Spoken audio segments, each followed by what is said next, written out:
경제학에서 지금까지 불변의 법칙이 생산 요소를 세 가지로 이야기합니다. 생산 요소, 이 생산 요소, factors of production이라고 하는 건데, 생산 요소를 세 가지가 있는데 하나가 토지입니다. 토지, 이걸 랜드라고 해요. 토지는 땅뿐만 아니고 거기에 있는 지하자원, 경치, 물, 모래, 자갈까지를 다 포함한, 다시 말하면 자연으로부터 물려받은 혜택을 토지라고 합니다. 두 번째, 자본이라고 하는 것이 있습니다. 자본. 이건 캐피탈이라고 하는 건데요.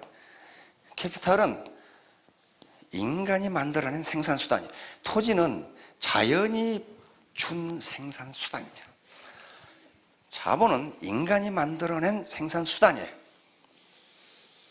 그 다음에 세 번째, 노동이 있어요. 노동, 레이버가 있어요. 그래서 이 세 가지가 합해져서 여기서 생산물이라고 하는 것이 나옵니다. 이건 생산물은 우리가 보이는 이런 물적 생산물도 있지만 서비스가 있어요. 서비스도 생산입니다. 그 서비스 생산도 전부 우리 국민소득에 포함됩니다. 팁은 국민소득에 포함돼야 안 돼요. 팁. 술집에서 여자에게 주는 팁. 이 고급 호텔이나 고급 커피집에 가면 팁 포함 그렇게 돼 있어요. 그 팁이 국민소득에 들어가냐 안 들어가냐? 안 들어가요? 그러니까 아직 경제학에 대해서 아주 기본이 안 돼. 팁은 훌륭한 생산입니다. 그러면 생산이라는 건 뭘 생산이라고 그러냐면은 인간의 효용을 증진시키는 모든 수단, 그걸 생산이라고 그래요. 프로야구 선수는 왜 돈을 받아요? 맨 마당에서 꽁치고 노는데, 꽁치는 행위가 서비스의 생산이에요. 그것을 보는 사람들이 효용의 증가를 가져온다면 생산활동이기 때문에 프로야구 선수가 받는 봉급도 GDP에 들어갑니다. 아시겠죠? 그 집세는 어때요?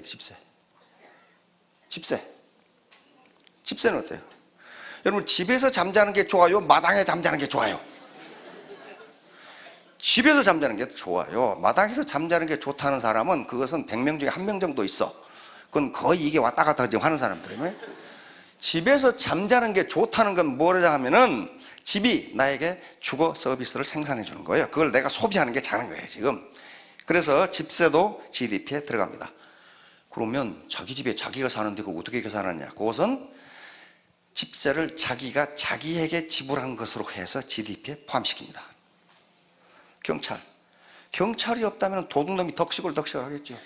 그래서 경찰 서비스의 생산도 GDP에 들어가요. 왜? 인간의 효용을 증대시켜주는 행위예요. 그래서 모두 들어갑니다. 그러니까 이런 것들이 이제 그걸 생산하는 거예요. 그러면 과거에 지주들이 일했어요, 안 했어요? 만석군 지주가 일합니까? 안 해요.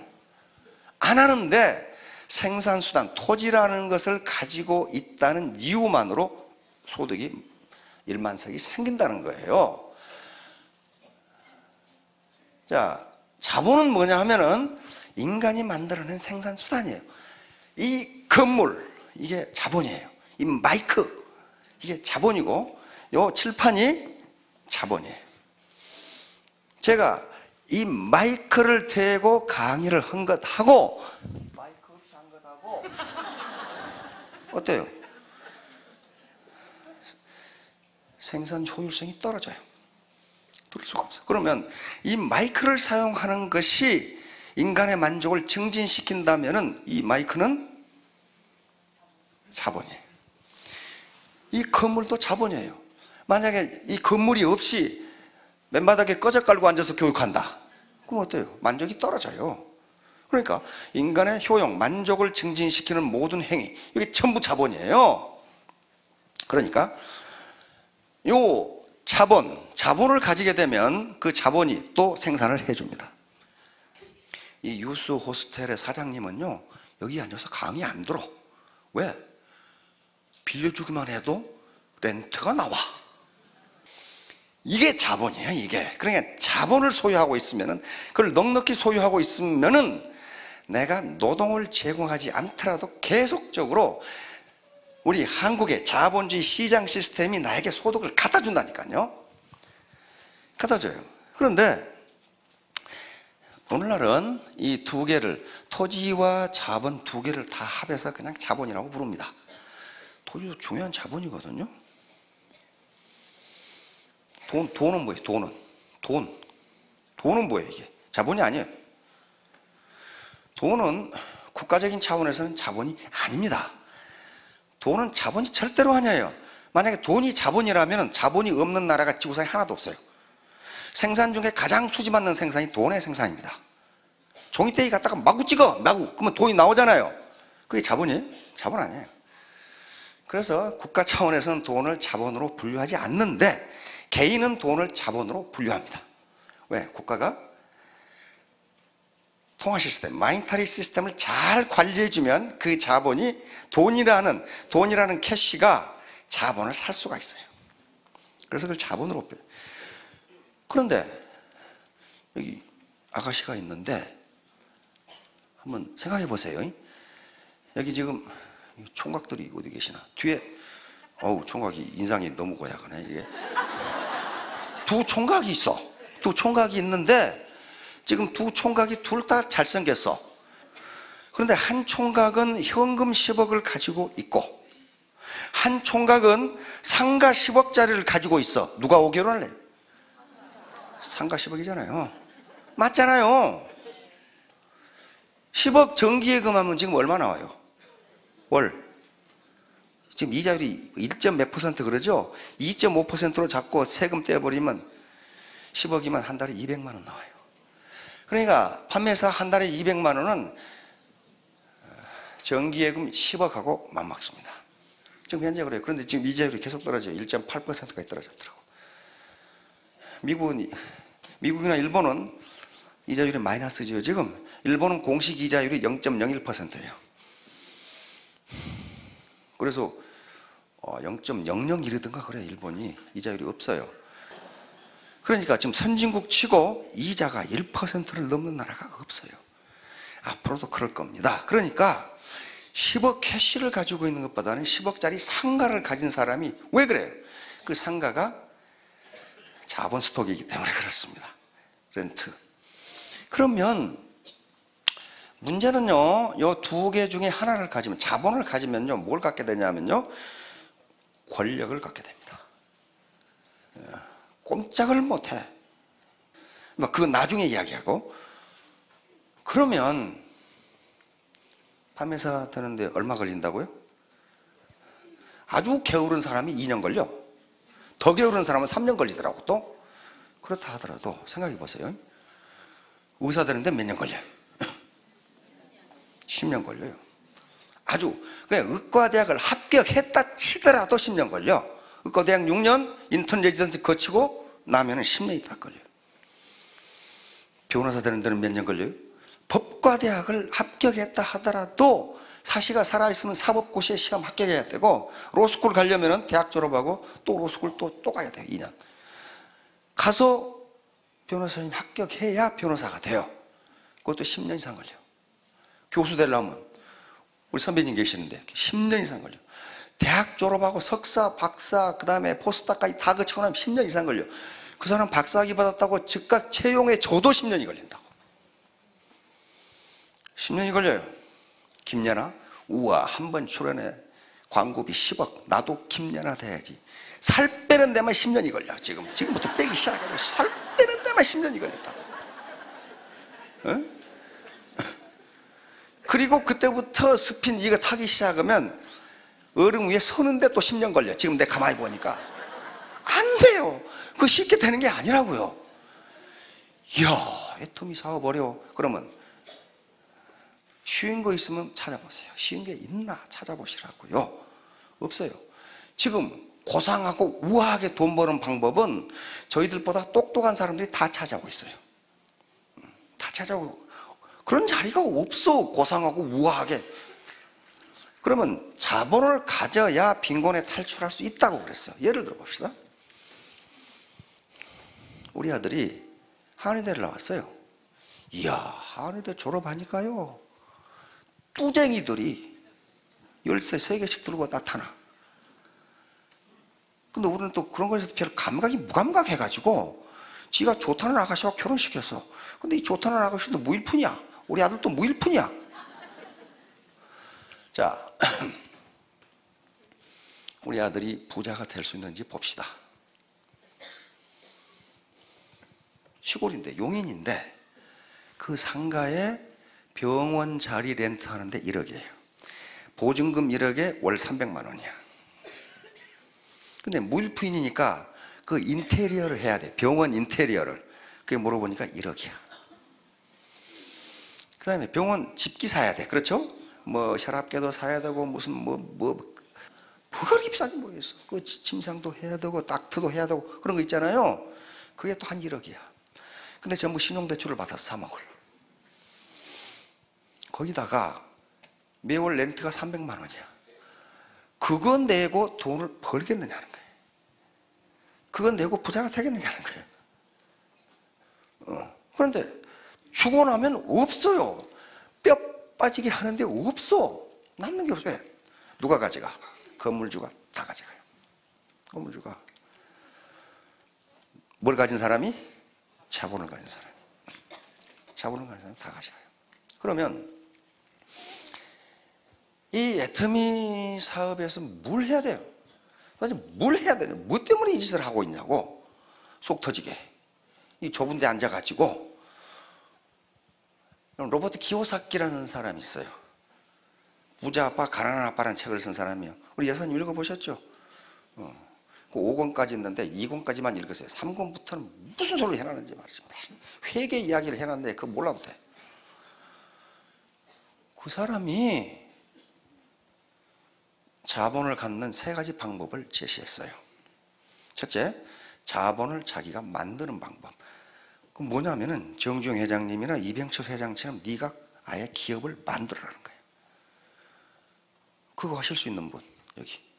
기업을 만드는 건 지금 10억 가지고 만들어도요, 기계 2대 사고 나면 없어요. 그러잖아요. 못 만들어요. 그때는 6.25 이후입니다. 6.25 직전이고 거의 불가능해요. 근데 지금도 자기 자본을 만드는 사람들이 1년에 수만 명 있습니다. 그게 소위 창업이에요. 창업은 자기 자본을 만드는 거예요. 현금 자본을 은행에서 빌려서 자기의 물적 자본을 만드는 거라고요. 근데 자영업 생존율이 몇 %라고 그랬어요? 5년 생존율이 20%입니다.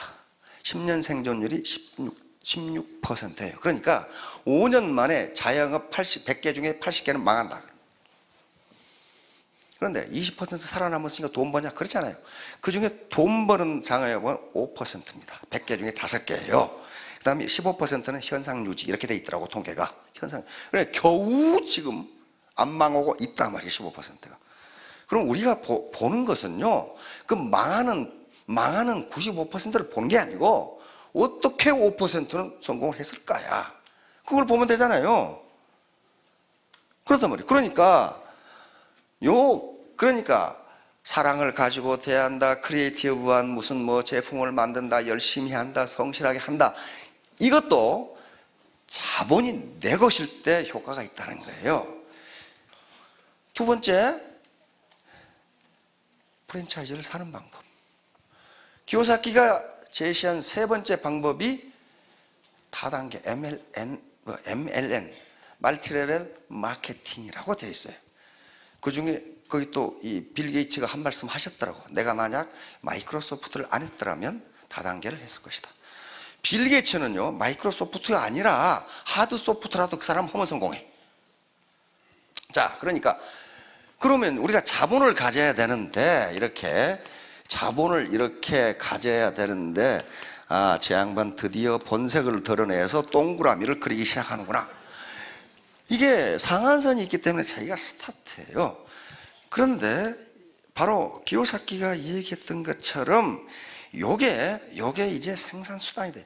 생산수단. 부모로부터 물려받은 것이 없는 생산수단을 어떻게 가져요? 가질 방법이 없잖아요.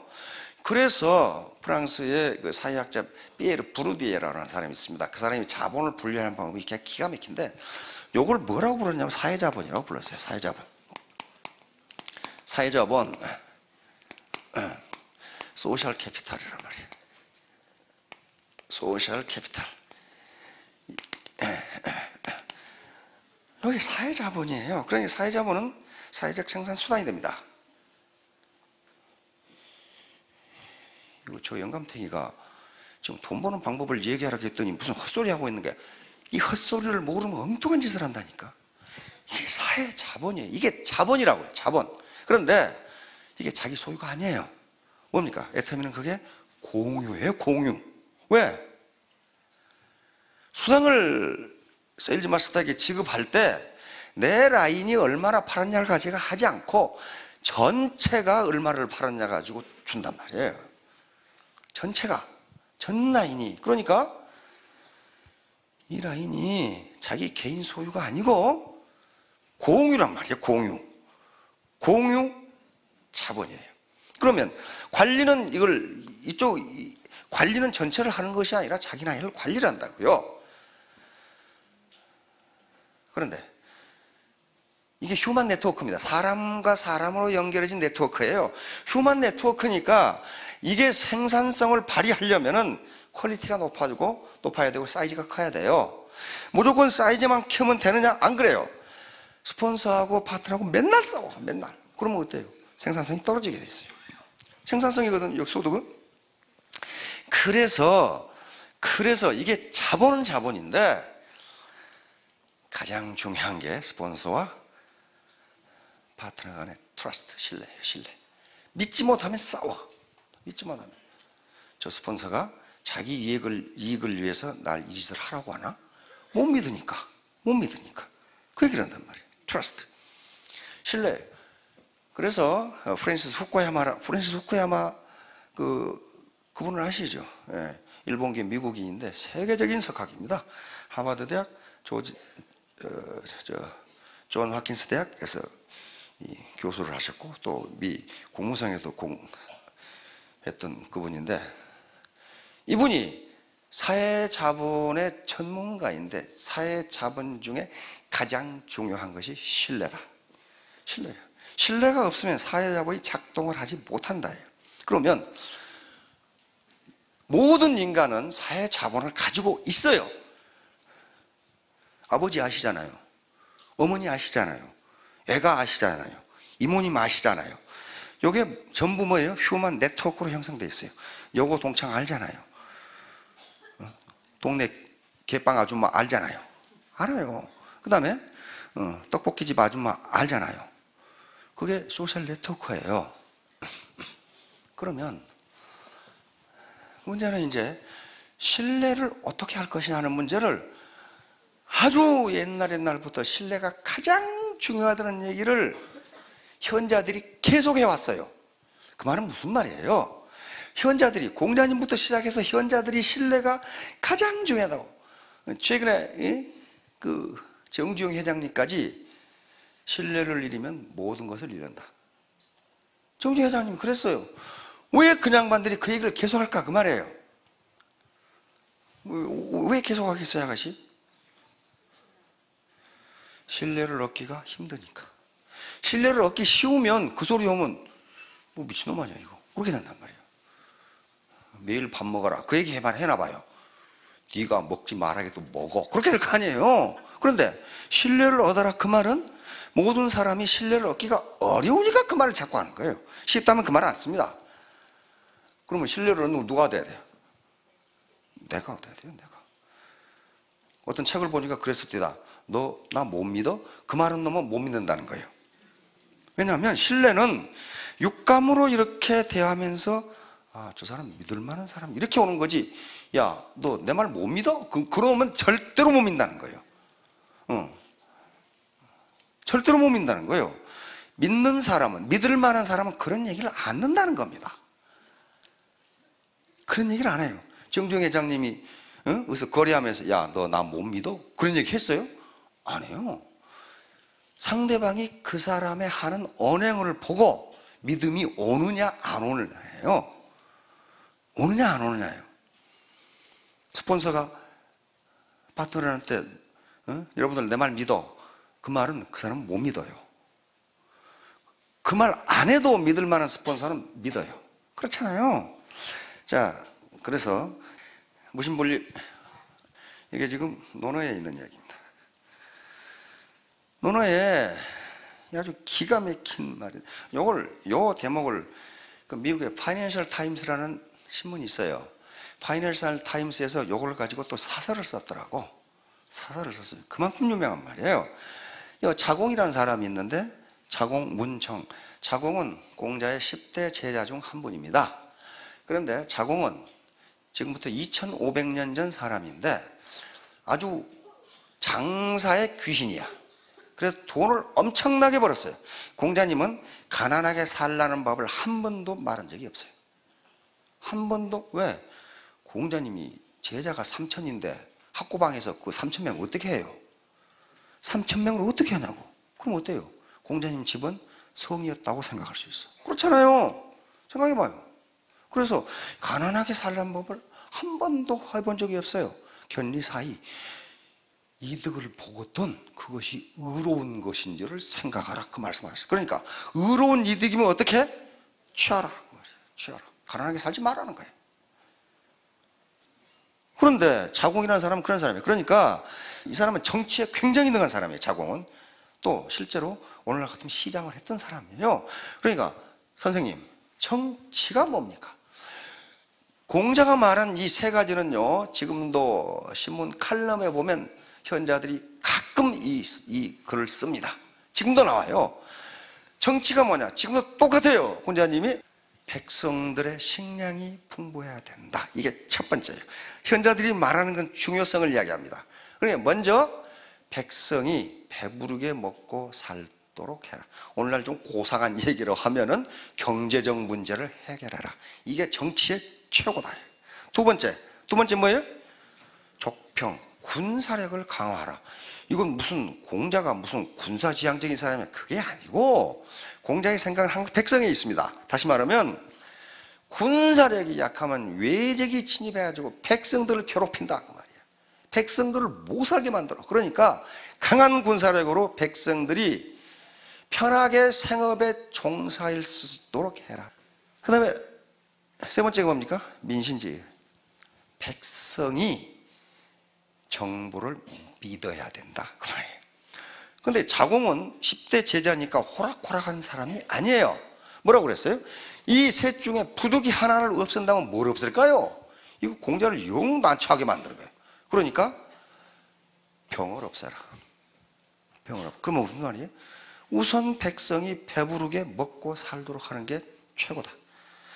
그래 또 물어. 그러면 둘 중에 하나 없앤다면 뭘 없앨까요? 그러니까 밥을 없애라 그런단 말이에요. 나머지 뭐만 남아? 신이 남아요. 그런데 공자가 식과 병이 중요하지 않아서 그런 말을 한 게 아닙니다. 그 뒤에 나와요. 뭐라고 나오냐? 인간은 맞아 죽건 늙어 죽건 그 다음에 전쟁에서 죽건 죽게 돼 있다. 그렇잖아요. 빨리 죽고 늙고 죽고. 그런데 뭐라고 그랬어요? 백성이 조정을 믿지 못하면 그냥 망한다 그 말이에요. 그러니까 백성이 조정을 믿지 못하면 지금 망하는데 무슨 죽고 살고가 무슨 관계가 있냐. 그러니까 믿지 못하면 파트너가 그 조직을 스폰서를 믿지 못하면 공자가 하는 말은 병도 안 되고 식도 안 된다 그런 말이에요. 그럼 애터미 조직에서 병이 안 되는 건 뭐예요? 조직이 무너지는 거예요. 식이 안 되는 건 뭐예요? 돈이 안 되는 거예요. 이게 신이에요. 이게 무신분립. 그래서 정치인들이 가장 많이 쓰는 게 뭐예요? 김영삼 대통령 희호입니다. 무신분립. 대통령이 됐을 때 백성이 정부를 믿지 못하면 정부는 망한다. 자, 지금 야당이네? 야당이에요. 여기서 정례 세미나를 하는데 제목이 무신분립이에요. 이게 그렇게 중요해요, 무신분립. 그러니까 정당이건 정부건 어떤 그건 백성이 믿지 못하면 망한다. 그런 말. 이번에 우리 박근혜 대통령님 중국 전승 기념일 천안문 광장에 사회를 하셨죠. 그런데 유일하게 시진핑과 점심을 같이 했다고 들었죠. 자, 시진핑이 우리말로는 석금평이 박 대통령 앞에 써놓은 글자를 보세요. 뭐라고 써놨어요? 이심전심 무심분립. 당신과 우리 말 안 해도 마음과 마음으로 통해야 되고, 그 다음에 국제관계에서 믿지 못하면 우리의 관계는 깨진다. 그런 말이에요. 깨진다. 이렇게 써놨어요. 그러니까 국제관계건 국내 정당이건 애터미의 다단계 조직이건 파트너가 스폰서를 믿지 못하면 망한다. 망하는 것은 두 가지입니다. 라인이 무너지고 생산성이 떨어지고 소득이 떨어지고. 그래서 자, 이제 자손에게 가난을 물려주지 않으려면 뭔가 생산수단을 가져야 되는데 가질 방법이 뭐가 있냐? 없어요. 없어. 그래서 이 기요사키가 말한 것처럼 세 번째 방법, 서민이 할 수 있는 건 요 방법밖에 없다. 그 책을 보세요. 뭐라고 그랬어요? 약간의 진입비만 내면, 그렇게 돼 있어요. 약간의 진입비만 내면 다단계에 들어가서 당신의 조직을 만들 수 있다. 근데 애터미는 약간의 진입비도 없었어. 그러니까 요 사람들이 들어와서 뭘 해야 되냐? 트러스트, 신뢰를 구축해야 되는데, 신뢰를 구축해야 되는데 그것은 자기 희생입니다. 내가 내 이익을 포기하지 않으면 절대로 신뢰는 구축되지 않아요. 자, 그렇게 해서 애터미 이제 오늘 이 시간에는 여러분들이 그것만 하시면 됩니다. 내가 자본을, 즉 생산수단을 소유하지 못하면 내 가난뿐만 아니고, 내 가난을 몰아붙이는 것이 끝나는 게 아니고 자손에게 빈곤을 대물림할 수밖에 없다.